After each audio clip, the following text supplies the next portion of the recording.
Allez, c'est Allez. parti. Et bonjour à toutes et à tous. Bon, Bon. pour le moment, on attend de voir s'il y a du monde qui arrive, mais comme on n'est pas sûr, on se lance. Et puis, si bah, vous nous voyez en rediffusion, bah, bienvenue pour ce moment. Bah, c'est Véro et Margot, du coup. Première vidéo de la chaîne Je suis mon chemin, on a l'élan, l'envie de faire un live Tous les mois tous ou les tous les 2 mois. mois. Ouais, voilà. On a prévu la prochaine date, je crois que c'est le 5 juillet ou C'est quelque chose ça. comme ça. Donc ce soir, le thème, c'était celui de la présence. Et le thème de la présence, pourquoi? Parce que c'est celui qui nous a semblé être le plus, C'est celui qui ouais, permet le vraiment premier. c'est celui qui permet de résoudre beaucoup de choses sur le plan humain. Il est au cœur de toute chose. Donc on passera sur d'autres thèmes dans d'autres vidéos. Mais pour nous, la présence étant la clé, on souhaitait en discuter euh, en premier. Voilà. Donc avant, bah Margot, tu pourrais peut-être présenter un peu ton parcours. Alors, mon parcours et surtout mon parcours avec la présence,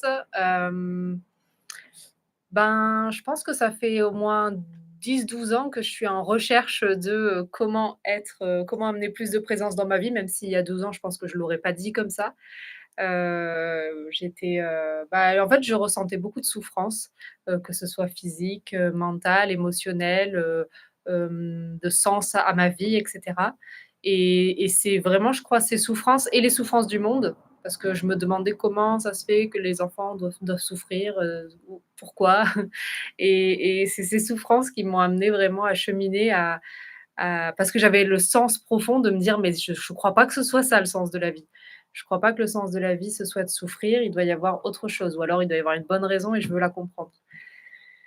Donc voilà, c'est un peu ça, moi, qui m'a amené sur ensuite toutes les années qui ont suivi de cheminement intérieur pour ouais, accéder à plus de présence. Et pour moi, ça s'est beaucoup révélé dans le fait d'habiter mon corps, je dirais, puisque j'habitais pas vraiment mon corps.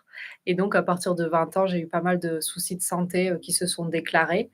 Euh, Jusqu'à un médecin qui m'a dit que je pourrais plus, que je serais en fauteuil roulant d'ici quelques années. Il m'a dit ça à 21 ans.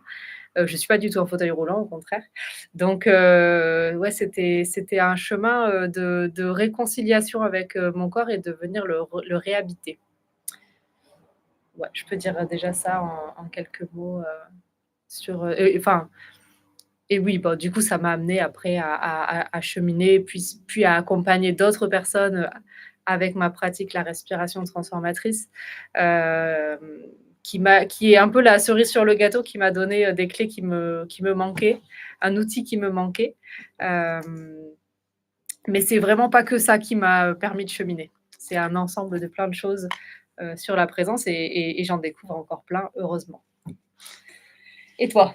Moi, de mon côté, c'est quand j'étais enfant, déjà, je comprenais, comme Margot, je comprenais pas ce qui se passait dans le monde.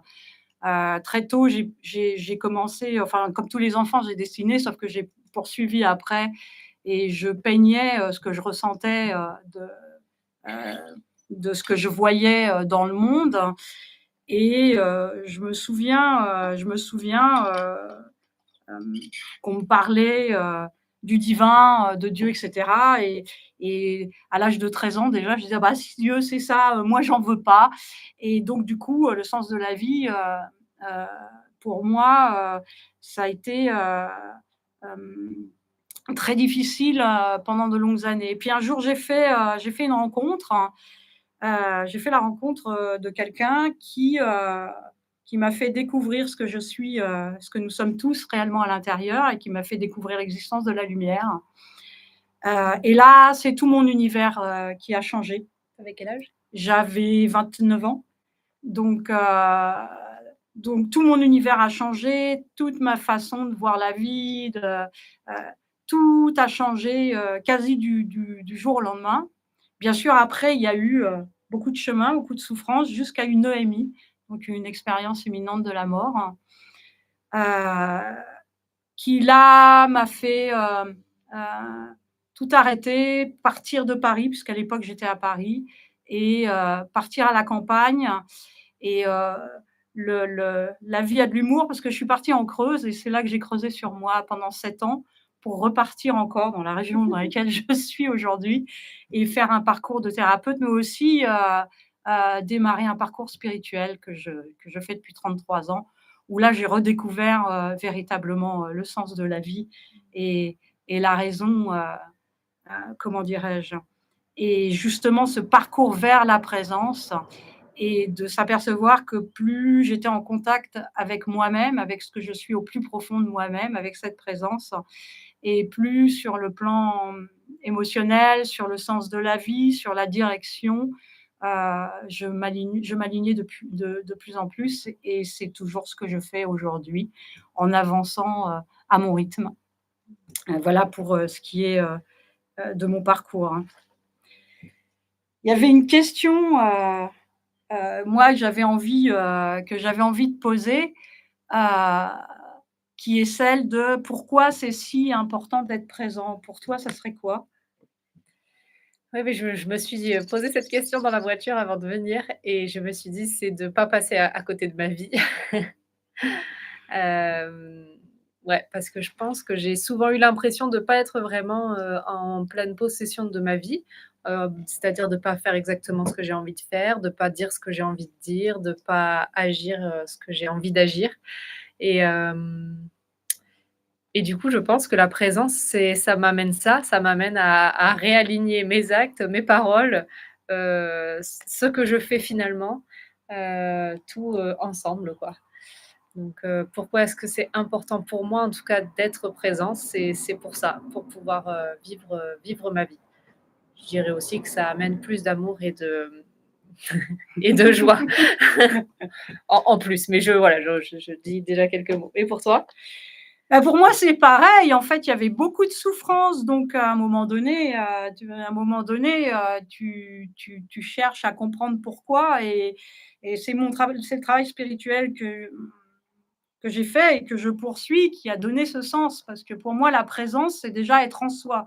En plus, je m'aimais pas à l'époque, donc déjà, c'était déjà une problématique de base et je pense que pour être présent, la première chose à faire, c'est déjà de commencer à s'aimer. Ça change notre route, c'est très clair et je me suis rendu compte, ce n'est pas si facile parce que, ça veut dire quoi être présent finalement?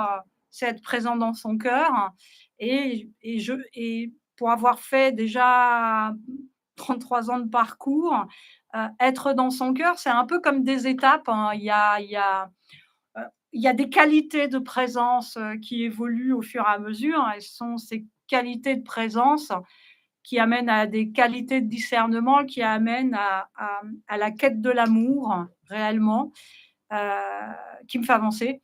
Heu et je réalise finalement de plus en plus, je l'ai réalisé depuis un moment, mais ça a de plus en plus évidemment d'importance, de participer en participant sur ma propre présence et en revenant au centre de moi-même, de participer, au changement, humain, une goutte d'eau dans l'océan parmi tant d'autres. Voilà. Ah, qu'est-ce qui, pour toi, amène à des difficultés sur la présence? Hem, les difficultés, tout le brouhaha, le brouhaha mental, les pensées, les ouais, en fait, c'est la qualité de mes pensées qui va, me mener à être plus ou moins présente. Hem Et du coup, ma difficulté, c'est quand je m'empêtre dans mes pensées. Ouais, dans ce brouillard, de choses que j'ai soit, acquises, qu'on m'a inculquées, que j'ai reçues, que j'ai pris en tout cas aussi de l'extérieur. Hem et si je suis pas capable d'arriver à choisir ce que je veux, parce qu'à la limite, c'est OK d'avoir quelques pensées qui perturbent, mais c'est surtout si j'arrive pas à les mettre de côté que là, pour moi, c'est un vrai frein à pouvoir être présente quand j'en ai envie, en tout cas, à pouvoir choisir. Si je peux pas choisir d'être présente, Parce que bon, après, c'est pas très grave si on n'est pas toujours présent. On est c'est pas que ce soit grave, c'est que c'est la vie, quoi. Mais, de pouvoir choisir, là, j'ai envie de pouvoir revenir à moi, de pouvoir revenir au centre. C'est comme un peu un super pouvoir. En tout cas, moi, ça me paraît être un super pouvoir aujourd'hui que je connaissais pas avant et c'est vrai qu'avoir les outils pour, revenir à ça, c'est hyper précieux. Des outils qu'on va vous proposer, tout à l'heure, heu pour, cette présence. De mon côté, pour moi, la présence, elle amène, au silence intérieur. Donc c'est vrai que, le bruit mental est perturbateur. Finalement, il est que le fruit de l'ego, il nous empêche, de prendre, souvent de bonnes décisions et en tout cas des décisions qui nous font avancer, rapidement, qui nous mettent dans la joie, qui nous mettent dans la paix, à minima et hem et qui, comment dirais-je? La présence nous permet, de comprendre, ce qui nous arrive, à chaque instant dans la vie et surtout, elle nous apprend à nous détacher progressivement des choses de la vie et ça, c'est, c'est une chose qui est assez importante, c'est-à-dire de ne pas être déstabilisé par, les épreuves, qui peuvent survenir, dans la vie. Nous apprendre à les accepter telles qu'elles sont. Ça ne veut pas dire qu'on ne pose pas d'actes, mais simplement, les accepter telles qu'elles sont. Heu, la présence, c'est une conscience silencieuse, heu et elle est, informationnelle. Elle est vraiment, elle nous donne les choses, elle nous dit ce qui est à chaque instant et elle nous emmène vers, la justesse. Je voulais dire la justesse. La justice aussi d'ailleurs. Vers la justice aussi, complètement. Heu et c'est de cette façon-là qu'on peut commencer à comprendre notre chemin et c'est de cette façon-là, qu'on peut, répondre et avancer de plus en plus vers ce que nous sommes vraiment, c'est-à-dire, des êtres de lumière. On peut le dire de cette façon-là et la 1re porte, c'est le cœur. C'est, entrer dans ce vaste espace et entrer en communion, à l'intérieur de cet espace, déjà pour nous comprendre et pour comprendre qu'il y a, beaucoup plus grand et que nous sommes beaucoup plus grands que ce que l'on croit. Mmh. Évidemment, hors de la présence, on est soumis aux peurs, on est soumis à l'insécurité, on est soumis à beaucoup d'émotions. Dès qu'on entre dans la présence, toutes ces émotions disparaissent et effectivement, ça laisse la place, d'abord au silence, et ensuite, à une paix intérieure et à pro elle ça nous permet d'être témoins de ce qui se passe et de prendre du recul sur ce qui se passe et de et de et de prendre des décisions qui ont une place juste par rapport aux événements qui nous arrivent. Donc elle n'est pas, elle est important. Il est important de cultiver la présence pour aller mieux dans sa vie, pour avancer et pour comprendre, tout ce qu'il est possible d'être, et comment on peut, avancer, progressivement. Et il y a, ça je pensais du coup quand on n'est pas en présence, c'est à ce moment-là on n'est pas très souple en fait. Que, dans la vie, on va par exemple, bah, voilà, un événement ne se le programme de la journée change complètement par rapport à ce qu'on avait prévu et qui nous semblait important que ça arrive comme ça. Mais si je suis pas en présence d'en fait, d'accepter les choses telles qu'elles sont, je vais, avoir beaucoup, beaucoup de mal à m'adapter à la nouvelle situation, à dire, «OK, ainsi soit-il, je change mon plan, des nouvelles opportunités s'ouvrent à moi, je m'adapte». Je vais plutôt, commencer à soit me plaindre, à tourner en boucle sur le fait que comment je vais faire, comment je vais faire, comment je vais faire et cetera. Ça, c'est un exemple tout bête, mais je pense qu'on est tous, passés par là, on passe tous par ces moments-là et c'est aussi quand on tourne en boucle sur une quelqu'un nous a dit quelque chose qui nous a dérangé et toute la journée, bah, ça va ruminer ça dans notre tête. Hem, enfin, bon, voilà, les exemples de non-présence sont, illimités, je pense. La présence, oui, elle est illimitée. C'est d'abord dans le cœur, mais c'est une dilatation de soi finalement et dans cette dilatation, on est totalement, serein, heu, on a et c'est là seulement que la joie, peut intervenir. Moi, j'ai envie, avant qu'on poursuit, directement de proposer un petit exercice. Alors j'en ai 2 ou 3 à proposer, donc voilà, donc je vous invite à faire ce petit exercice de présence. Donc je vais vous guider. Donc en premier lieu, vous essayez d'avoir le dos droit. Alors c'est très, très simple, hein, très, très simple. Je vais vous l'expliquer. Donc vous fermez les yeux tranquillement. Vous prenez conscience de votre corps dans sa totalité, du bout des orteils jusqu'au sommet de la tête. Puis, vous imaginez que vous allez partir du haut de votre tête et vous allez diviser votre inspire en 3 temps. Le premier inspire, vous faites descendre quelque chose qui traverse le sommet de votre tête et qui rentre dans la glande pinéale.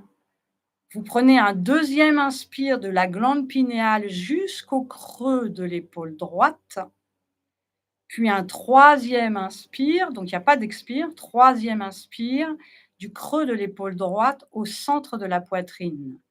Puis vous expirez, vous imaginez que l'énergie remonte vers le haut. Vous inspirez en 3 fois, sommet de la tête, creux de l'épaule droite, centre de la poitrine, et vous expirez, vous renvoyez l'énergie vers le haut. Vous faites ça 7 fois à votre rythme.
Voilà, juste Mmh. 7 fois. Comment tu te sens?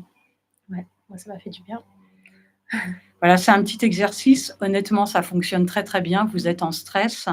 Vous faites, ces 3 petits inspires, donc quelque chose descend, centre de la tête, creux de l'épaule droite, poitrine et à l'expire, ça remonte et ça calme tout de suite et ça met déjà dans un état de Ah présence ouais. et tu sens la Mmh mh, vibration mmh mh, mmh. et déjà dans un état vibratoire, qui vous permet de vous apaiser, soit parce que heu, vous allez avoir quelque chose de confrontant, soit parce que vous êtes dans une situation un peu difficile. Vous pouvez le faire autant de fois que nécessaire. Vous pouvez le faire plus longtemps, mais honnêtement, aujourd'hui, moi, je le fais 3 fois et l'état de présence est immédiat. C'est juste un entraînement et ça fonctionne.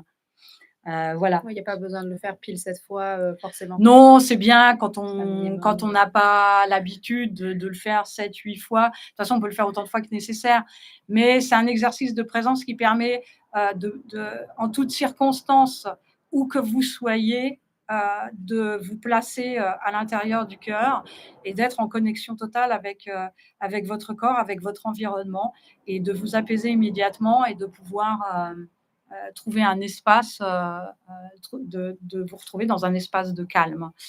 Heu, Ouais, j'ai voilà, trouvé donc que ça c'est c'est très rapide, enfin très et très très apaisant, ouais. c'est très Mmh. efficace, très apaisant. Voilà, donc je vous le conseille. Si on voulait, continuer sur, la présence, bien évidemment, la présence est au cœur de toute chose. On peut pas sortir de ses émotions si on est appelé, heu heu, totalement par, l'extérieur et en permanence. L'extérieur est quand même le reflet de notre intérieur et si nous voulons changer, nos vies ou nos modes de fonctionnement et cetera, on est obligé de faire appel à notre intérieur, déjà. C'est une des clés pour pouvoir, y parvenir. Je sais pas comment toi tu vis, dans tes difficultés, ces espaces-là, qu'est-ce que tu Bah, auras envie de dire sur la suite et sur la qualité, sur ces qualités de présence qu'on peut avoir?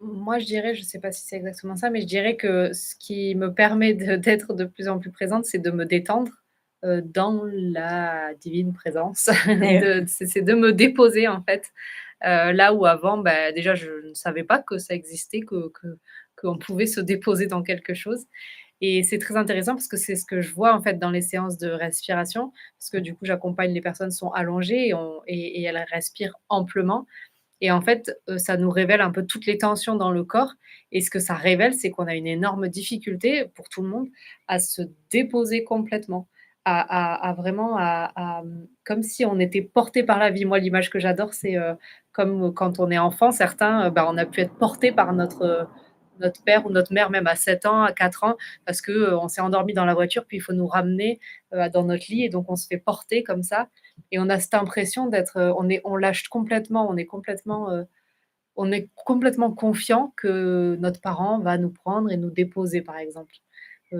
Et ça, je pense qu'aujourd'hui, il y a énormément de gens peut-être déjà qui n'ont pas vécu ce genre de choses et puis qui ensuite dans la vie, ben, les choses nous ont montré que ça ne marche pas comme ça, qu'on ne peut pas se détendre et se laisser porter par la vie, parce qu'on croit que les choses devraient se passer comme ci ou comme ça et qu'elles ne se passent pas forcément comme on le voulait.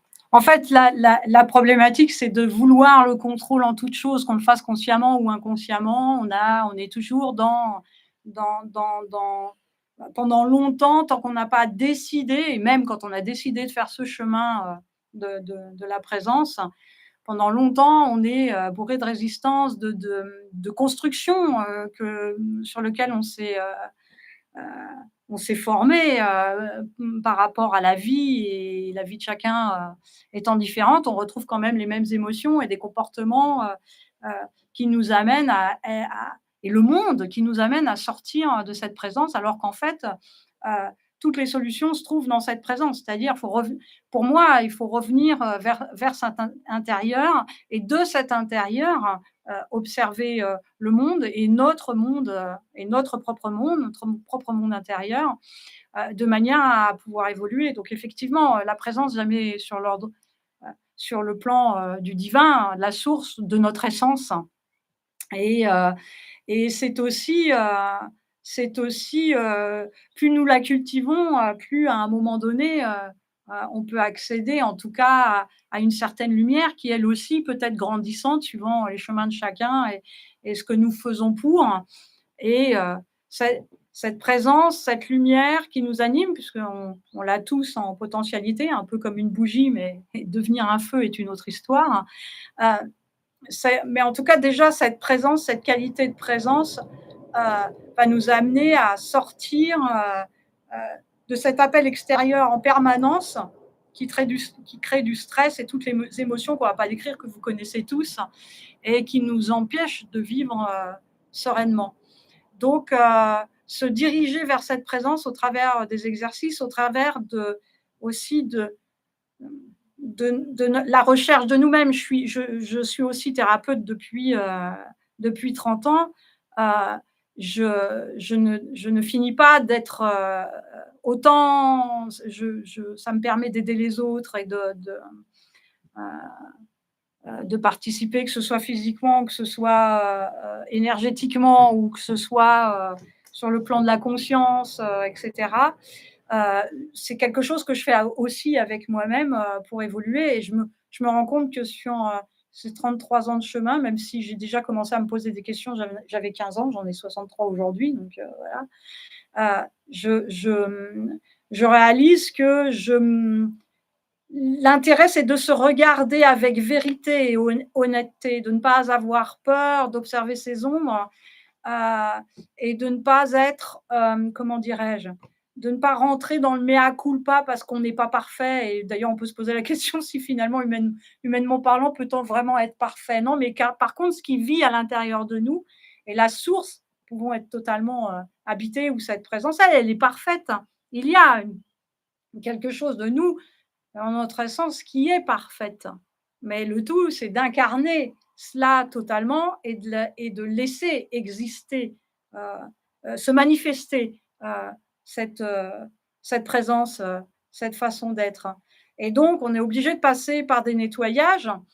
Et donc, le mea culpa ne sert pas à grand-chose. Par contre, corriger, quand on s'aperçoit que finalement, certaines choses ne sont pas correctes en nous, ben, ce qui est important, c'est plutôt la direction qu'on prend de corriger et de se dire: «OK, je ne suis pas parfait, beh, je me suis mis en colère ou j'ai fait ceci ou j'ai fait cela». Ça nous arrive souvent, les sentiments de culpabilité et cetera, ne sont pas finalement une nécessité. En fait, on rajoute de la négativité à la négativité et le but du jeu, c'est d'entrer, heu, sur des plans subtils, de se transformer en positif. Mais c'est aussi, devenir soi-même, déjà, sur un certain plan positif avec soi-même.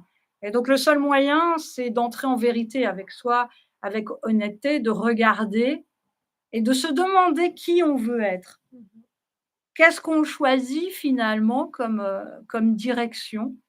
Qu'est-ce qu'on veut, devenir? Je crois que c'est la première question. Où va-t-on? Et je dirais même, d'où vient-on?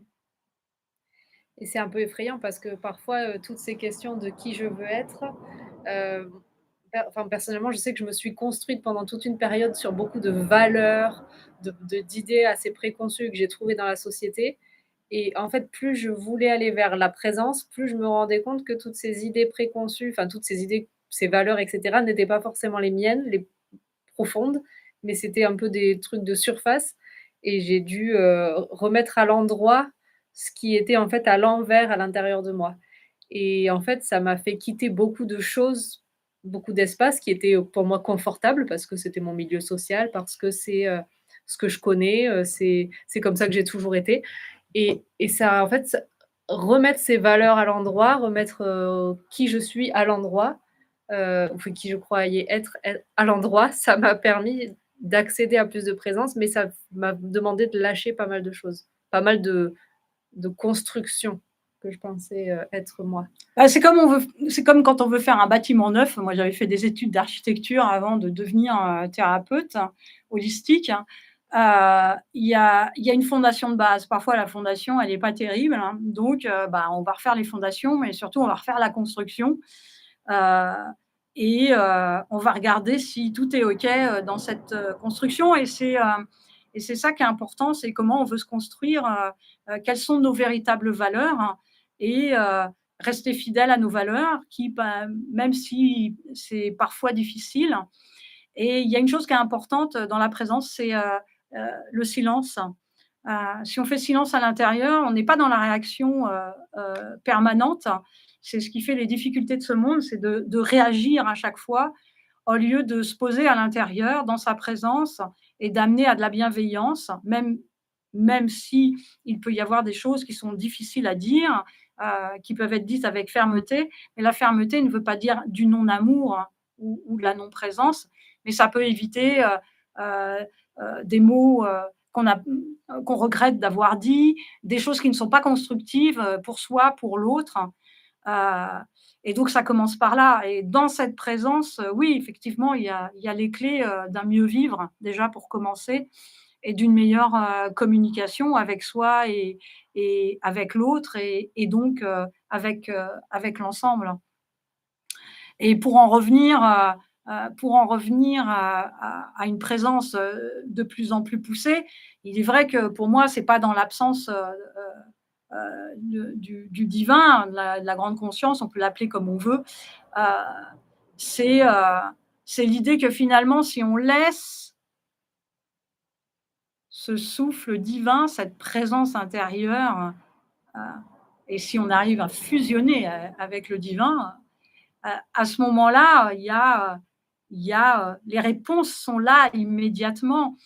Ce n'est plus, l'ego qui trouve, les réponses, mais c'est vraiment la source elle-même qui guide vers nos réponses, qui nous donne des réponses, qui nous guide vers nos actes et ça ne peut se faire que dans l'instant présent. Parce que la présence implique l'instant présent. Donc dans l'instant présent, nous fabriquons notre futur. Si nous sommes dans le passé, nous sommes ni dans le présent ni dans le futur, je ne suis pas la première à le dire, mais si nous sommes tout le temps en train de penser au futur ou nous mettons toujours nos désirs dans le futur, finalement, nous sortons du présent. Or, c'est le présent qui fait notre futur. Donc, euh, la question se pose de... Et parfois, on va poser une question en espérant du coup avoir une réponse dans le présent, mais il faut savoir que parfois la réponse, ça sera patiente, juste juste patiente. Donc ça ne veut pas dire que la réponse, à notre question précise sera donnée là, maintenant. Peut-être que la réponse à ce moment-là, ce sera juste patience. C'est pas encore le moment que tu aies cette Oui, réponse. bah c'est le présent, c'est bah, la réponse, elle intervient dans le présent en fait. Donc si c'est le présent de demain, c'est le présent de demain, euh, euh, mais ça ne peut arriver qu'au moment juste.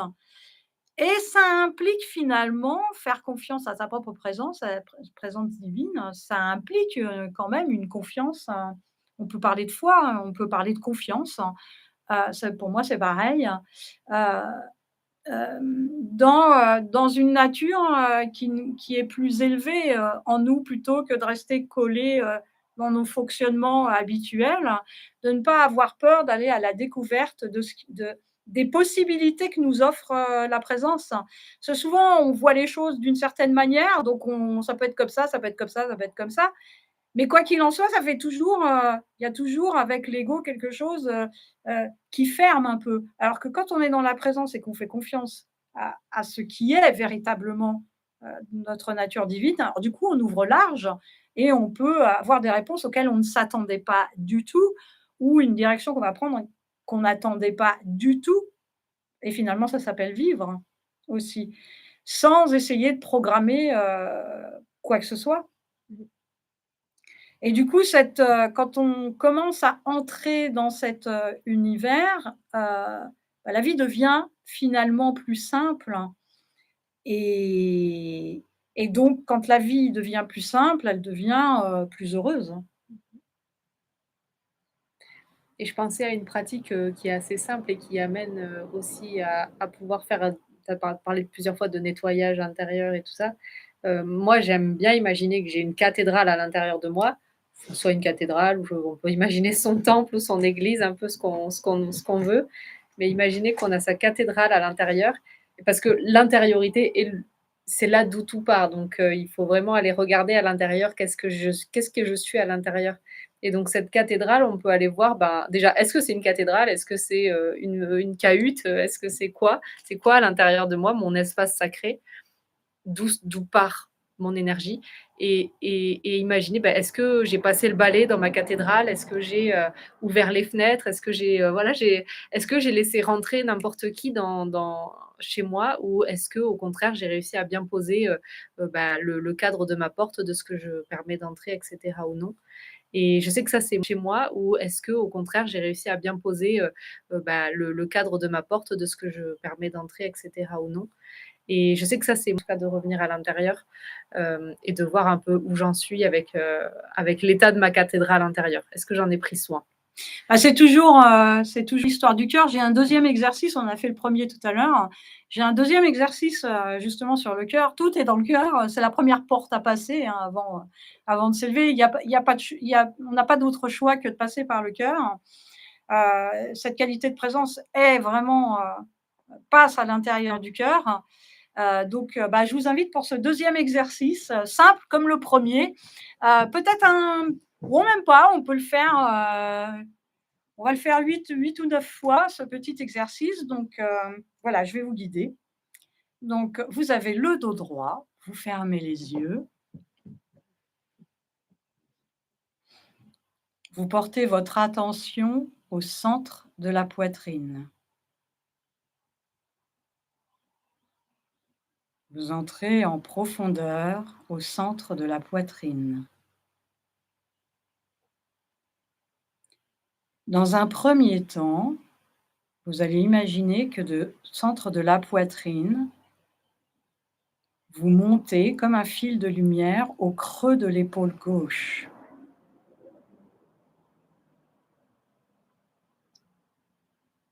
Du creux de l'épaule gauche, vous descendez juste sous les côtes, au niveau de la hâte. Vous remontez par le cœur pour rejoindre le creux de l'épaule droite. Vous descendez sur le côté, au niveau du foie, sous les côtes et vous repassez par le centre de la poitrine et vous faites ça 8 fois, vous formez une lemniscate, un 8. Vous laissez libre votre respiration, mais essayez de sentir l'énergie qui circule du centre de la poitrine à l'épaule gauche, sous les côtes à gauche, centre de la poitrine, épaule droite, sous les côtes à droite, centre de la poitrine. On fait ce 8 au moins 9 fois.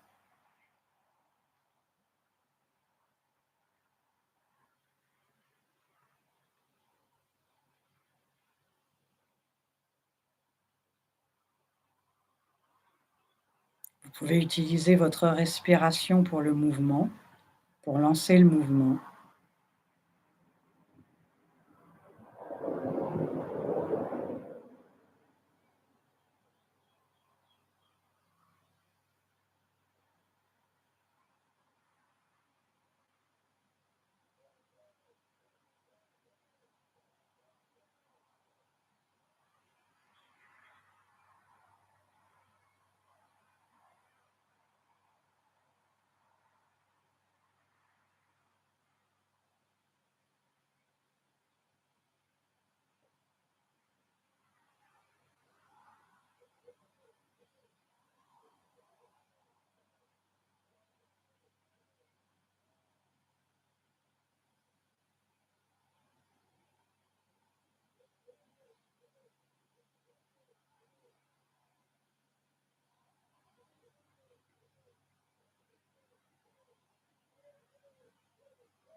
Et voilà.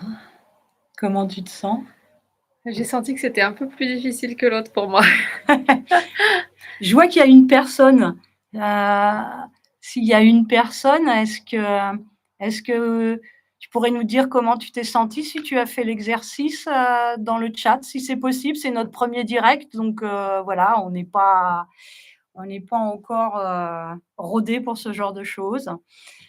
Heu, sinon voilà, c'est encore un petit exercice qui permet de se mettre en présence immédiatement.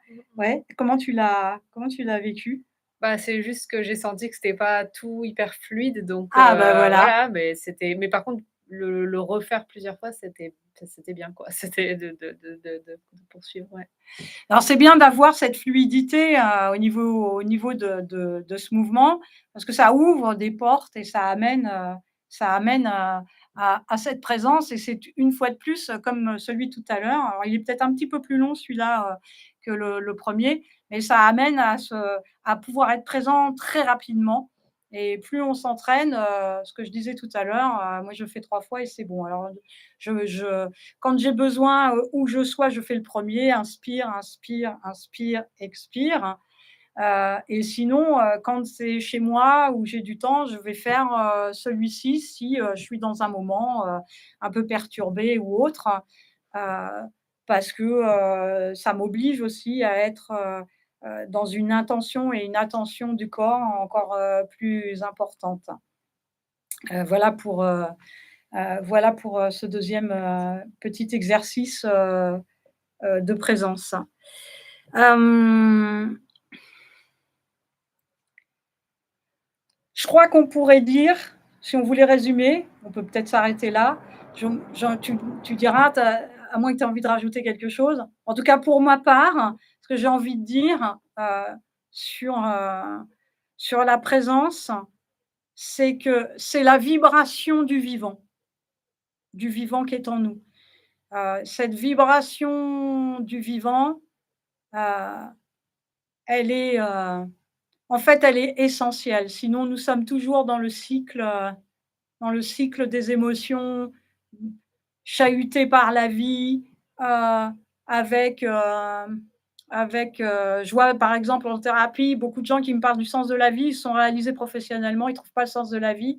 Bah, voilà, c'est-à-dire, une fois alors imaginez si on ne sait pas, comment dirais-je? Totalement exprimer, sur l'extérieur et qu'on n'a pas qu'on ne s'est pas réalisé, on va dire, sur le plan professionnel ou matériel ou peu importe. Les ceux qui ont réussi à le faire se posent déjà la question, du sens de la vie. Alors Dieu merci, on n'est pas obligé de se réaliser matériellement et professionnellement pour trouver le sens de la vie, mais pour moi, là, c'est la clé, la première chose essentielle, le reste suit, c'est ce sens de la vie, c'est la direction et c'est cette détermination à suivre cette direction, heu de la présence, de l'amour, de la lumière, heu, de la joie et d'aller voir qu'est-ce qu'est la vie avec un grand V. Et ce que tu dis, ça m'a fait penser au fait qu'aujourd'hui, bah, dans le milieu spirituel, bien-être, on voit vraiment de tout et il y a beaucoup de gens qui ont l'impression d'être, hyper, dans la présence et tout ça. Et moi, ce que je constate de plus en plus, c'est que les gens que finalement je vois être vraiment dans la présence autour de moi ou en tout cas, qui le sont souvent, c'est pas du tout forcément des gens, très spirituels ou des gens, qui même s'intéressent à ça. Et parfois, c'est des gens qui font juste des actes très simples au quotidien, qui vivent leur vie, mais avec beaucoup d'amour, avec beaucoup de générosité, et de justesse. Et aussi que c'est pas forcément, ça ne montre pas forcément, tu parlais de fermeté tout à l'heure, parfois ça va être des personnes qui sont très fermes ou qui sont très, un peu brutes ou des choses comme ça.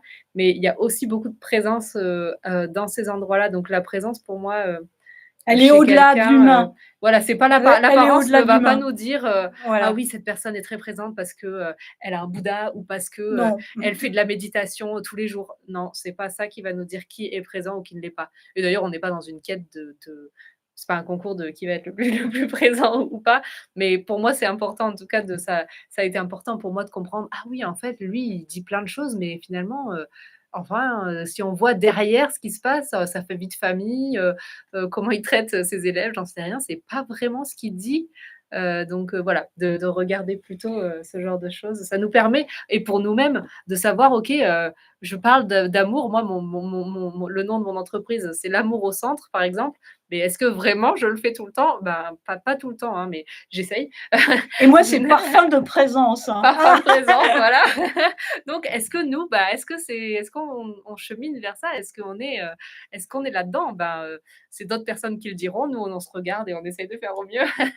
Et d'ailleurs, ça nous amène et du coup, on va pouvoir, si c'est OK pour toi, clore Ouais, ouais. clore la vidéo. Ça nous amène à notre prochain live parce que la présence dans le cœur, oui, évidemment, mais la première chose à faire, c'est descendre à l'intérieur de soi. Le corps est un temple. Donc notre prochain live, qui je crois est le 5 juillet, va parler, de l'enracinement, du corps. Comment amener, cette présence, si on n'est pas dans ses baskets, ça va quand même poser un problème. Donc voilà, donc le prochain live portera sur l'enracinement et comment vivre cet enracinement et toujours, pareil, nous proposerons, de petits exercices courts, que vous pourrez faire chez vous. Voilà, donc j'espère que, alors pour nous, c'est notre premier live, en tout cas pour moi, c'est clair, c'est le premier live, donc pardon pour, mon comment dirais-je? Heu, Bah, merci d'avoir pas voilà, de pas être de parfaite, s'être on va lancé. dire, voilà, mais c'est pas grave, je le fais avec, je l'ai fait avec beaucoup de plaisir et je reste néanmoins bien présente.